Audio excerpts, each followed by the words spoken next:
तो गाइस आज हम लोग यहाँ पे कंपेयर करने वाले LOQ versus HP Victus gaming. तो यहाँ पे दोनों जो है ना i5 की 13 जनरेशन के साथ है, थोड़ा बहुत डिफरेंस है। each X सीरीज है, एक 8 सीरीज है, तो परफॉर्मेंस डिफरेंस कितना होता है वो देखेंगे। और यहाँ पे जो GPU है RTX की 3056 GB VRAM दोनों के अंदर हमें देखने को मिल जाता है। ठीक है, एक में जो है ना 50 वाट की TGP हमें देखने को मिल जाती है और एक में 95 वाट की है। तो कितना परफॉर्मेंस डिफरेंस हमें देखने को मिलेगा इन दोनों में, वो सारी चीजें हम लोग देखेंगे। तो अगर फर्स्ट कंपैरिजन की बात करें तो फर्स्ट हमारे सामने क्या आता है, डिस्प्ले की बात करें तो देखो यार यहाँ पर जो है ना IPS पैनल हमें मिल जाता है। 300 nits की ब्राइटनेस के साथ आता है, बट 45% NTSC है। बट ये भी दोस्तों खराब डिस्प्ले बिल्कुल नहीं है, व्यूइंग एंगल भी काफी बढ़िया है इसकी, तो उस पर मुझे कोई भी दिक्कत नहीं आती। एंटी ग्लेयर पैनल यहाँ पे भी हमें देखने को मिल जाता है। और ये जो LOQ है इसके अंदर का जो डिस्प्ले है ये भी दोस्तों 15.6 इंच की फुल HD IPS पैनल हमें मिलता है, 100% sRGB के साथ ही आता है। तो ये वाइब्रेंट है थोड़ा। और अगर मैं इससे कंपेयर करता हूँ 300 निट्स दोनों का है, बट यहाँ पे कलर अगर प्रोडक्शन की बात करें यहाँ पे फार बेटर एक्यूरेट कलर्स निकाल के देते हैं। एक सैंपल आपके सामने चल ही रहा होगा, वो देख के आप कंपैरिजन कर सकते हो।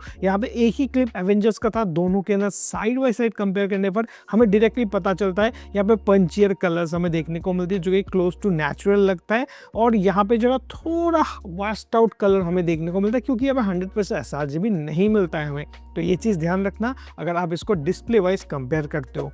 दूसरी चीज़ इसकी बिल्ड क्वालिटी, देखो यार सच कहता हूँ यहाँ पर जो है ना दोनों का वेट तो है 2.5 kg के आसपास है, ये भी दोस्तों 2.5 किलो के आसपास आप लोग को यहाँ पे मिल जाएगा। But overall build quality wise बात करें ये बहुत स्टडी लगता है, अपने हाथों में बहुत ज़्यादा स्टडी है। और इसका जो हिंज क्वालिटी वगैरह है ना, थोड़ा जो है ना मुझे यहाँ पे लूज जैसा लगता है। अगर थोड़ा भी शेक करो ये बहुत टाइम हिलता है, एंड देन वो स्टेबल है। ऐसा नहीं कि फूक मारो तो हिलेगा, तो हाथ से हिलाओगे तो थोड़ा टाइम ज़्यादा हिलते रहता है, यहाँ पे हाथ से हिलाओगे थोड़ा कम टाइम यहाँ पे हिलता है। तो ये दो डिफरेंसेस है जो कि इसको ज़्यादा सुपीरियर बनाता है। कूलिंग की बात करें तो कूलिंग की बात करते हैं, देखो यार दोनों का एग्जॉस्ट पीछे के साइड में है, बट यहाँ पे लेनोवो के अंदर क्या है, यहाँ पे दो अलग अलग सेक्शंस है, लेफ्ट और राइट पीछे के साइड में, जहाँ से वो जो है गर्म हवाएं बाहर निकलता है। But in case of Victus यहाँ पे बड़ा सा आप लोग को फनल तो दिखाई देता है, जैसे कि मैं यहाँ पे दिखाना चाहूंगा। यहाँ पे बड़ा सा आप लोग को यहाँ पे फनल दिखाई दे रहा है, राइट, जहाँ से पास होगा पूरा हीट।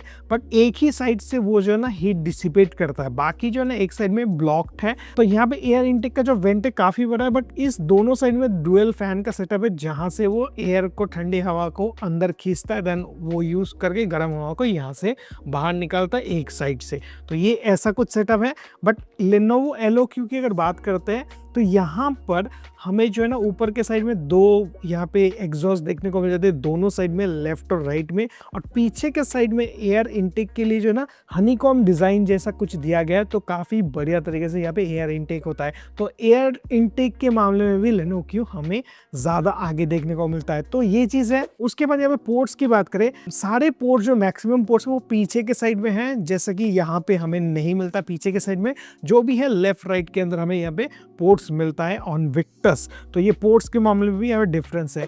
तो और यहाँ पे एक डिफरेंस मैं बताना चाहूंगा, देखो यहाँ पे कोई भी प्राइवेसी शटर का बटन वगैरह नहीं है ऑन विक्टर्स, बट यहाँ पे LOQ के अंदर आपको जो है प्राइवेसी शटर का बटन देखने को मिल जाता है। और यहाँ पे पीछे की डिज़ाइन की बात करें तो लुक एट द डिज़ाइन, यहाँ पे जो है ना आपको बढ़िया विक्टर्स का लोगो मिलता है, सिंपल मिनिमलिस्ट है।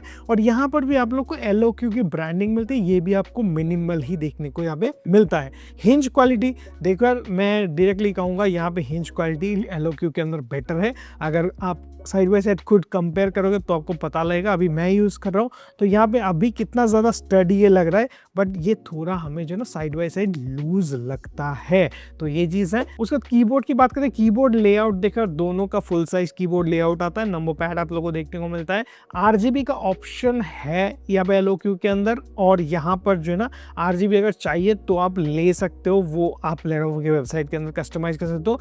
यहाँ पर जो है ना कुछ कुछ मॉडल्स है ओमन की जहाँ पे RGB बैकलाइट मिलती है, और विक्टर्स का भी RGB बैकलाइट मॉडल आता है कि नहीं मुझे नहीं पता वो चीज़, बट अभी फिलहाल इस मॉडल में तो नहीं है, यहाँ पे वाइट बैकलाइट के साथ ही आता है। अभी टाइपिंग एक्सपीरियंस एक्सपीरियंस की बात करें दोनों बढ़िया है, बट ट्रू स्ट्राइक कीबोर्ड थोड़ा जो है ना ज़्यादा बढ़िया है from Lenovo as compared to HP Victus. Chiclet keyboard यहाँ पे भी है, बट टाइपिंग एक्सपीरियंस में उतना दिक्कत मुझे कहीं नहीं आता, बट एरो कीज थोड़ा कंजेस्टेड है ऑन विक्टस, और यहाँ पे एरो कीज जो है ना बहुत खुला खुला है, वो मैं हमेशा तारीफ करता हूँ इस कीबोर्ड की। तो एक चीज मैं देखो यार साफ साफ क्लियर करना चाहूंगा, यहाँ पे कोई भी ब्रांड ने मुझे स्पॉन्सर नहीं किया टू मेक दिस वीडियो, मैं खुद बना रहा हूँ, तो अपनी ओपिनियन मैं यहाँ पे शेयर कर सकता हूँ। आपका कुछ ओपिनियन है वो कमेंट सेक्शन के अंदर मुझे बता सकते हो, कुछ क्वेश्चन एंड क्वेरी है वो भी मुझे डायरेक्टली आप बता सकते हो। तीसरी चीज सॉफ्टवेयर एक्सपीरियंस, देखो यार लेनोवो वेंटेज सॉफ्टवेयर बहुत ज्यादा फार बेटर है एज कम्पेयर टू HP का ओमेन हब जो हमें मिलता है यहाँ पे, तो उससे अगर कंपेयर करते हैं तो वे बेटर परफॉर्मेंस वेंटेज हमें देता है।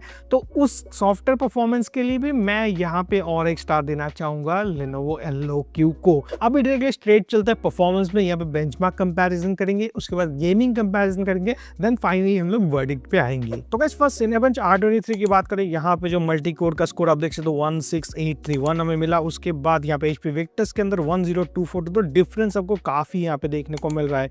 अभी यहाँ पे अगर मैं बात करूँ परफॉर्मेंस की, तो उस पर भी आप लोग ऑब्वियसली डिफरेंस मिलेगा। सिंगल कोर यहाँ पे 1713 ऑन लेनोवो LOQ, और यहाँ पे HP विक्टस की बात करें 1661, तो यहाँ पे भी आप लोग को डिफरेंस देखने को मिल रहा है in multi core and single core performance both. Next Cinebench R15 यहाँ पे ट्राई किया था, जहाँ पे OpenGL 129.17 FPS हमें मिला HP विक्टस के अंदर। LOQ के अंदर यहाँ पे 183.89 FPS जो कि बहुत अच्छी है। उसका PC Mark 10 हमें यहाँ पे स्कोर देखने को मिला 6551, और जो यहाँ पे विक्टस का है वहाँ पे 5997। पॉज करके आप सारी चीजें यहाँ पे एक एक करके देख सकते हो, essential productivity, digital content creation, यहाँ पे LOQ और विक्टस का कितना क्या है। नेक्स्ट जो हमें बैटरी की बात करें, HP विक्टस के अंदर हमें जो 52.5 वाट आवर की मिलती है, लेनोवो के अंदर 62.5 वाट आवर। यहाँ पे लेनोवो के अंदर देखो यार, देख रहे नॉर्मल बेसिक टास्क में ब्राइटनेस 50%, और उसके बाद बैकलाइट ऑफ 60 हर्ट्ज पे, और उसके बाद इको मोड यहाँ पे ऑन हो गया था लेटर ऑन। तो यहाँ पर जो है हमें लगभग जो है 4 घंटे के आसपास देखने को मिला ऑन बैकअप, मिक्स्ड यूसेज था उसके अंदर। तो देखो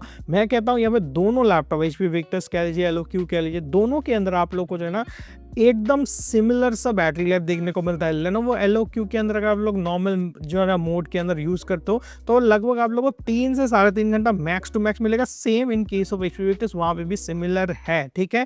ऑन बेसिक मिक्स यूसेज में वैसा ही परफॉर्मेंस देगा, स्पीकर वगैरह भी 50% 60% पे रहेगा, तो उतना ही बैकअप मिलता है। गेमिंग में सिर्फ 1 घंटे के आसपास ही आप गेमिंग कर पाओगे इफ यू वांट टू, ठीक है। तो यहाँ पे देखो पावर ज्यादा है LOQ के अंदर, इसीलिए बैटरी कंजम्पशन ज्यादा है, बैटरी ज्यादा है फिर भी कंजम्पशन ज्यादा होता है, राइट। तो इसीलिए बैटरी इक्विवेलेंट मिलता है as compared to HP Victus. अभी यहाँ पे क्रिस्टल डिस्क मार्क आप देख सकते हो, दोनों सिमिलर सा परफॉर्मेंस देता है, बट लेनोवो LOQ कहीं कहीं जो ना राइट स्पीड आप लोग को बहुत ज्यादा हायर देखने को मिलता है, तो वहां पे फास्टर SSD भी आप लोग को LOQ के अंदर ही मिलता है। तो अभी गेमिंग की अगर बात करते हो तो देखो GTA 5 के अंदर आप साफ साफ देख पा रहे हो, यहाँ पे डिफरेंस आप लोग को दिखाई दे रहा है। एक में हमें जो ना सेम हाई सेटिंग्स के अंदर 1080p में हमें यहाँ पे 110 FPS मिला, वहाँ पे 80-85 FPS के आसपास मिल रहा है HP विक्टस। तो LOQ साफ साफ यहाँ पे जो ना गेमिंग के अंदर बढ़िया परफॉर्म कर रहा है, और वाटेज कंजम्पशन आप ऊपर देख सकते हो 85 वाट 86 वाट, और वहाँ पे सिर्फ 35 वाट कंज्यूम करता है। तो नेक्स्ट वेलोरेंट की बात करें, यहाँ पे FPS में देखो यार साफ साफ डिफरेंस है। यहाँ पे HP विक्टस के अंदर 170 180 के आसपास जाता है, और यहाँ पे 350 370 के आसपास जो है यहाँ पे रिवॉल्व करते रहता है,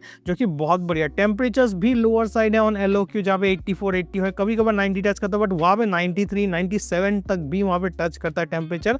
बट खेलना चाहते हो खेल सकते हो, और वाटेज कंजम्पशन भी आप देख सकते हो कहाँ पे कितना ज्यादा है, आप पॉज करके भी सारी चीजें देख सकते हो। तो LOQ ज्यादा बेटर परफॉर्म करता है ऑन गेमिंग। नेक्स्ट जो है यहाँ पे ब्लैक मिथ वुकोंग ट्राई किया, 1080p जो है ना मीडियम सेटिंग्स के अंदर यहाँ पे खेला गया था, तो आप लोग यहाँ पे देख सकते हो कितना क्या सेटिंग्स आपको देखने को मिल रहा है। तो यहाँ पे आप साफ साफ देखो कि FPS में तो यहाँ पे जंप है, 10-15 FPS हमें ज्यादा मिलता है LOQ के अंदर। और टेम्परेचर्स में ध्यान दो, 77 डिग्री सेल्सियस, और वहाँ पे 85-86 डिग्री सेल्सियस 89 डिग्री सेल्सियस तक भी टच करता है। तो काफी बढ़िया थर्मल मैनेजमेंट है on LOQ as compared to Victus. और वाटेज कंजम्पशन आप देखो 86-87 वाट, यहाँ पे सिर्फ 35 वाट के आसपास यहाँ पे कंज्यूम करता है। तो ऑब्वियसली फॉर गेमिंग आप LOQ को ही कंसीडर करो। अभी गेमिंग परफॉर्मेंस देखो यार, मैंने ओवरऑल जितने भी गेम्स टेस्ट किया, यहाँ पे ये जो डिवाइस है LOQ के अंदर बहुत शानदार चल जाता है। ऐसा नहीं है, अभी देखो 95 वाट TGP है, तो आपको बढ़िया परफॉर्मेंस तो मिलने ही वाला है, राइट। बट इसको अगर हम लोग इसके साथ कंपेयर करते हैं, 50 वाट में भी खराब गेमिंग परफॉर्मेंस आपको नहीं देता है। जैसे कि आपने यहाँ पे GTA 5 जैसी गेम्स वगैरह को देख लिया, तो अगर आपको कैजुअली कभी कभार गेम्स खेलना है, 6 GB का VRAM चाहिए था, तो ये आप देखो कोडिंग के लिए, प्रोग्रामिंग के लिए, या फिर अगर आप लोग यहाँ पे CPU सेंट्रिक टास्क करते हो और GPU की कभी कभार नीड आपको आती है, तो ये उस पर हेल्प करेगा। गेम्स आप हाई सेटिंग्स में इजीली खेल सकते हो, थोड़ा लोअर करो रिजोल्यूशन और एंजॉय कर सकते हो सारे गेम्स इसके अंदर 50 वाट के अंदर, उस पर कोई आपको दिक्कत नहीं आएगा। तो ओवरऑल कहूँ, मुझे इसका जो है ना एक ही दिक्कत है कि आप जो है ना थोड़ा बिल्ड क्वालिटी पे ध्यान दो।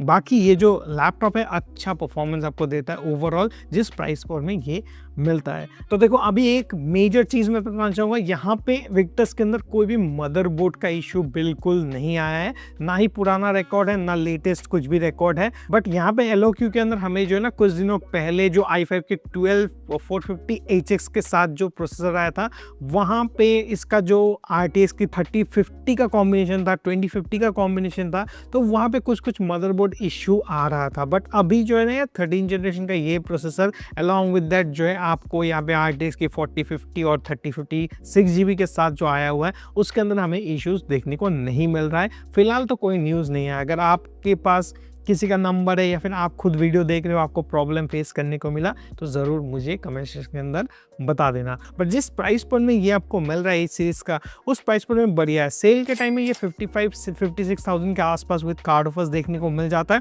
एंड उस प्राइस पर में ये लेने लायक प्रोडक्ट है जो मैं 100% रेकमेंड करता हूँ। अगर आप 60,000 तक स्पेंड कर सकते हो, 60-65,000 में ये आपको मिल रहा है या फिर 60,000 के अंडर ही आपको ये मिल रहा है, तो one of the best product होगा जो इसको आप सिलेक्ट कर सकते हो। तो आई होप ये वीडियो से आपको अंदाज़ा मिल गया होगा एक 50 वाट TGB वाला लैपटॉप क्या टक्कर दे सकता है, नहीं दे सकता ऑब्वियसली, बट यहाँ पे कंपैरिजन मैंने कर लिया। बहुत लोग पूछ रहे थे कि इन दोनों का कंपैरिजन जरूर करना, तो अच्छा लगा वीडियो लाइक करो, दोस्तों के साथ शेयर करो। मिलते हैं किसी अगले इंटरेस्टिंग और अमेजिंग वीडियो के साथ, तब तक के लिए stay alert, stay safe and bye bye.